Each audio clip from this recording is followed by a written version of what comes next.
Assalamualaikum warahmatullahi wabarakatuh. Apa kabar teman-teman? Semoga semuanya dalam keadaan sehat ya. Amin. Perkenalkan, nama saya Ayu Novitasari. Di sini saya akan memandu jalannya diskusi kali ini dari awal hingga akhir. Jika pada diskusi sebelumnya kita sudah membahas mengenai konsep apresiasi dan juga struktur puisi, kali ini kita akan membahas mengenai ragam pendekatan apa saja sih yang bisa kita gunakan untuk mengapresiasi sebuah puisi. Tentu teman-teman sudah pada penasaran ya. Nah, materi diskusi kali ini akan disajikan oleh rekan-rekan saya. Ada Ayu Rizka Mulia, Salia Hajar Usadi, Fauzan Nur Khairuddin, Muhsubhan Khalid, dan juga Lutfi Andi Permana. Kepada penyaji dipersilahkan. Ragam pendekatan yang pertama yaitu ragam pendekatan analitik. Ragam pendekatan analitik yaitu suatu pendekatan yang berusaha memahami gagasan, cara pengarang menampilkan gagasan atau mengimajinasikan ide-idenya, dan sikap pengarang dalam menampilkan gagasan-gagasannya. Di dalamnya terdapat elemen intrinsik dan mekanisme hubungan dari setiap elemen intrinsik itu sehingga mampu membangun adanya keselarasan dan kesatuan dalam rangka membangun totalitas bentuk maupun totalitas maknanya. Pendekatan yang kedua yaitu pendekatan ekspresif. Pendekatan ekspresif adalah pendekatan yang memfokuskan perhatiannya kepada sastrawan selaku pencipta karya sastra atau memandang karya sastra sebagai ekspresi curahan perasaan, luapan perasaan dan pikiran sastrawan atau sebagai produk imajinasi sastrawan yang bekerja dengan persepsi-persepsi, pikiran dan perasaan. Selanjutnya, pendekatan ketiga adalah pendekatan psikologis. Secara etimologi, kata psikologis berasal dari bahasa Yunani kuno, psike dan logos. Kata psike berarti jiwa, roh atau sukma. Sedangkan kata logos berarti ilmu jiwa. Jadi psikologis secara harfiah adalah ilmu jiwa atau ilmu objek kajiannya adalah jiwa. Adapun pendapat dari tokoh lain mengenai psikologis.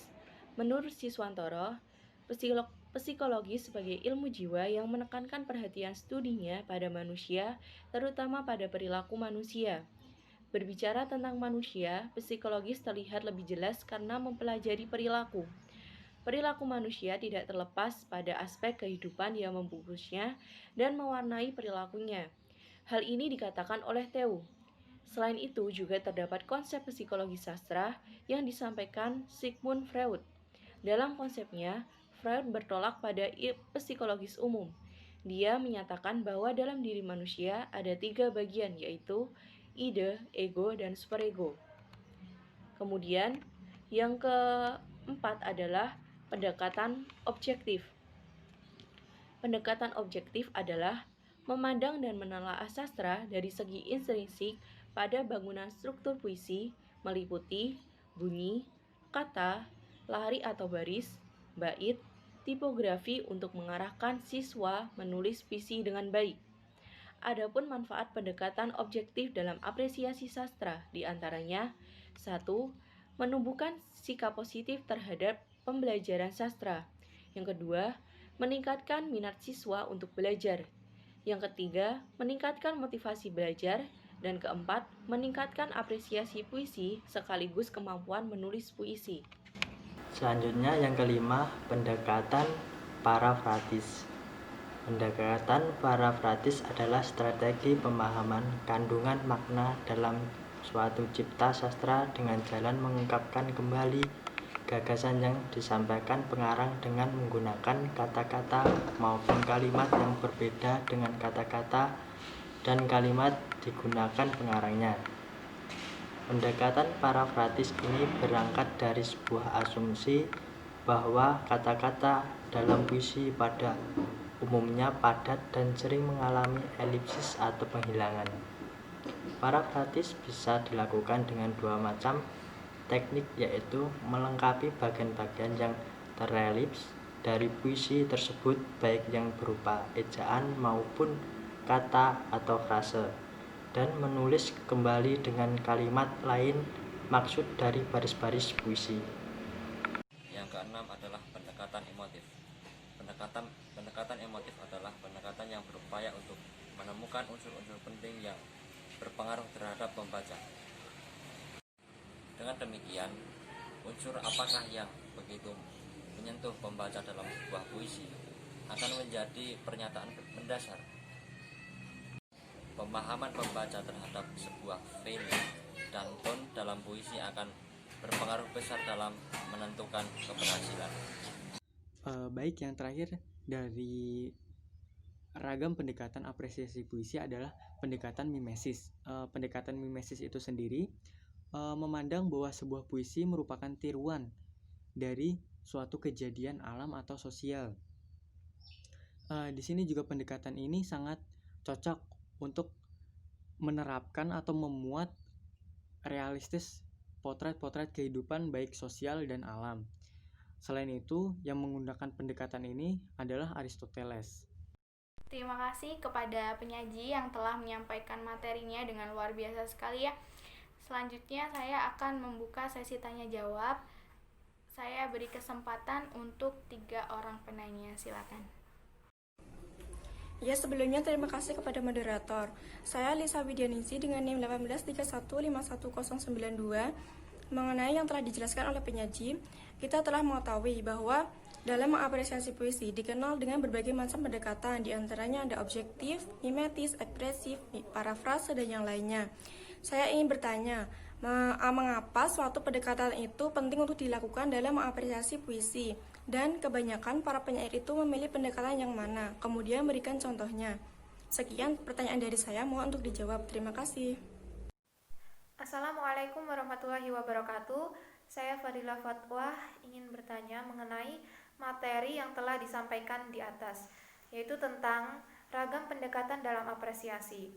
Pertanyaan saya adalah, apa manfaat dan tujuan adanya pendekatan-pendekatan tersebut diterapkan di dalam pengapresiasian? Mungkin itu pertanyaan dari saya. Sekian, terima kasih. Wassalamualaikum warahmatullahi wabarakatuh. Baik, terima kasih. Jadi ada 3 penanya, ada Lisa Widianingsih, Fadila Fatwa, dan Fauzan CW. Untuk penyaji bisa langsung menjawab pertanyaan-pertanyaannya. Silakan. Saya akan menjawab pertanyaan dari Lisa mengenai pertanyaan mengapa diperlukan pendekatan sastra. Yang pertama, karena ragam sastra sangat banyak dan berkembang secara dinamis. Kondisi-kondisi perkembangan tersebut memerlukan cara pemahaman yang berbeda-beda. Terus yang kedua, kesulitan dalam memahami gejala sastra memicu para ilmuwan untuk menemukan berbagai cara sebagai pendekatan yang baru. Dengan kata lain, gejala sastra memunculkan hadirnya sejumlah masalah yang baru, yang menarik dan diperlukan pemecahan. Oke, sekarang saya akan menjawab pertanyaan dari Mbak Dila yang bertanya tentang manfaat dan tujuan adanya apresiasi. Yang pertama dari manfaatnya yaitu kita dapat memahami sebuah karya sastra itu dapat dilihat dari sudut pandang yang berbeda, tidak hanya dari satu sudut pandang saja. Dan yang kedua, dapat menimbulkan rasa cinta kita terhadap karya sastra itu sendiri. Dan yang ketiga, karya sastra dapat dijadikan sebagai sebuah sarana dalam bidang edukasi maupun dalam bidang hiburan. Dan untuk tujuannya, yang pertama adalah kita dapat mengevaluasi dan mengembangkan karya sastra itu dari segi nilai estetiknya. Dan yang kedua, kita dapat mengembangkan dari ide kreatif pada karya sastra itu sendiri. Dan yang ketiga adalah dapat menyempurnakan karya sastra itu sendiri. Terima kasih kepada rekan-rekan penyaji dan juga penanya. Wah, ternyata banyak sekali ya ragam pendekatan yang bisa kita gunakan untuk mengapresiasi sebuah puisi. Seperti yang disampaikan, ada pendekatan ekspresif, pendekatan analitik, pendekatan psikologis, pendekatan objektif, pendekatan parafrasis, pendekatan emotif, dan juga pendekatan mimesis. Ternyata selain itu juga masih banyak banget pendekatan-pendekatan yang bisa kita gunakan untuk mengapresiasi sebuah karya sastra, tidak hanya puisi ya. Itu bisa kalian cari lagi karena tidak mungkin kita membahas semuanya, mengupas pendekatan-pendekatan itu semuanya. Jadi pada intinya setiap pendekatan itu memiliki cara kerja dan karakter tersendiri.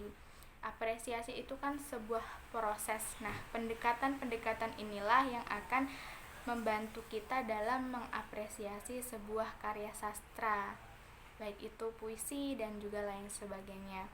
Semoga diskusi kali ini bermanfaat untuk kita semua. Sekian dari saya. Wassalamualaikum warahmatullahi wabarakatuh.